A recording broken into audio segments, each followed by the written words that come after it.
Hi, I'm Andrew Armstrong and welcome to the Back Office Teardown Lab. On the last video we explored the use of these RGB LEDs and it wasn't too easy to see them in operation, so I thought we should spend a tiny bit more time on them. And there is another purpose to this video, and that's, I was thinking, if we had multiple RGB LEDs, like we wanted to upgrade a bit of hi-fi, something to have the LEDs, if we put each individual item with an LED, would they all synchronize or will they just drive us nuts? So that's going to be some of the attempts today. I've got a power supply here. I'm just going to plug this in. It's just giving the old regular 5 volts out. I'll zoom in a little bit. We're just going to breadboard it up. And I have a whole wodge here of resistors off to the side. I'm just grabbing one out. It's 330 ohms. So we're just going to pop one from the, I don't know, positive, negative? Let's say negative to this little bus bar there. And we have to straddle the LED across these two things. I don't quite like that. We're going to end up with a lot of bent LED legs. But this is for science. And then we're finally going to have to connect up a piece of wire. Got one. To get out all the jumper set here to attach the LED on the other side of that bus bar. So we're going to do it exactly like so, and that's supposed to be on. Oh, I've got the LED on the wrong way round. Excellent. So there's the LED now. We can see it starting to glow, and it does have those RGB elements inside it. I'm going to hold that there so you can see what it actually does. And hopefully it's a little bit clearer than the last video. It seemed washed out, but it doesn't seem to pick up very well on the camera. It does pick up better in reality.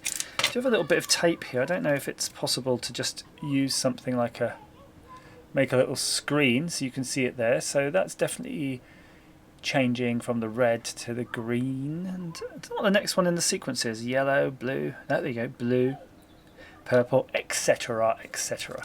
So I think the real test though, if we're going to try to science this up, is to get a few more of them going. I don't think there's really any better way other than just duplicate this in and just bung a few more. So I've replicated the circuit. We've got another 4 of these, so 5 LEDs in total. Everything is exactly the same, more or less, apart from this little guy who's all bent up, but he's still the same value and still electrically the same. So we're going to power it on and we can see, oh, hang on. Right away, we got a different colour from this guy. Nope, then it changed again. I'm just going to start and stop it a few times. Interesting. So this was a brand new LED. Yeah, that was the original one. So it's not a case of the original ones remembering their setting, but they do seem to be kind of in sequence.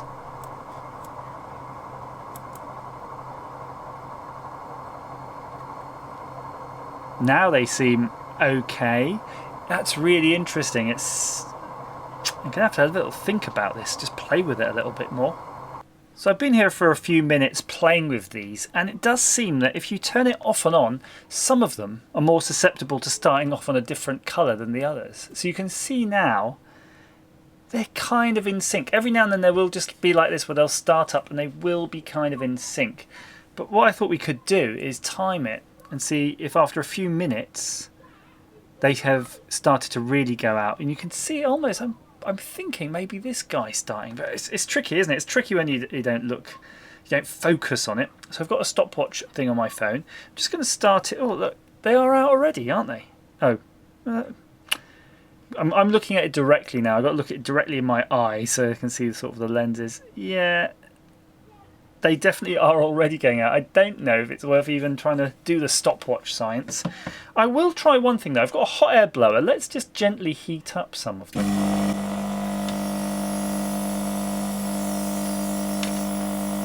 So I'm going to set it to something that won't melt, hopefully.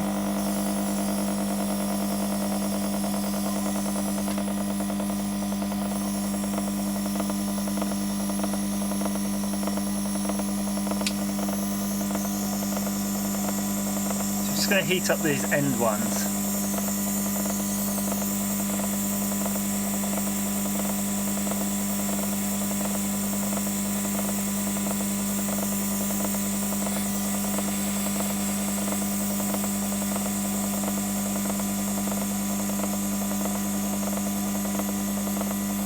I wonder if we can get them to run faster or slower.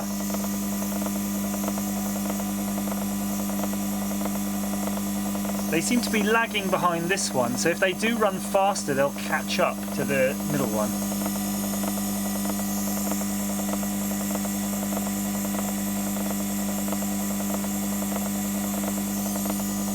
Oh, no, yeah.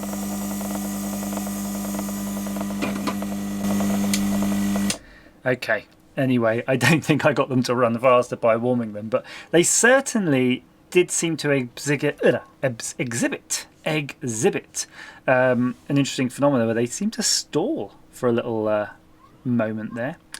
Anyway, I think this is enough testing. What this does show, though, is that you probably don't want to fit these all in either one piece of equipment or or several separate pieces of equipment that you're likely to be staring at, because the frequency of these is just going to start annoying you, unless that's what you're going for. If you don't mind a random scintillating pattern of colours coming from each device, then that's absolutely fine.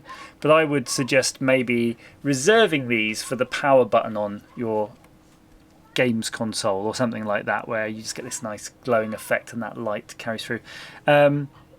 Also, that does stop it really being useful for games consoles where you want to illuminate each joypad port. So like on a GameCube or an N64 where people illuminate each port, that again might start driving them nuts. And it'll drive you nuts in two ways. Either one, because they're not all the same colour at the same time, or the second way is that they won't all be different colours, because you'll end up with a few of them kind of syncing with each other, and that also is going to drive you annoying. So either it has to be 100% random or 100% synchronised. There you go. Thanks for watching.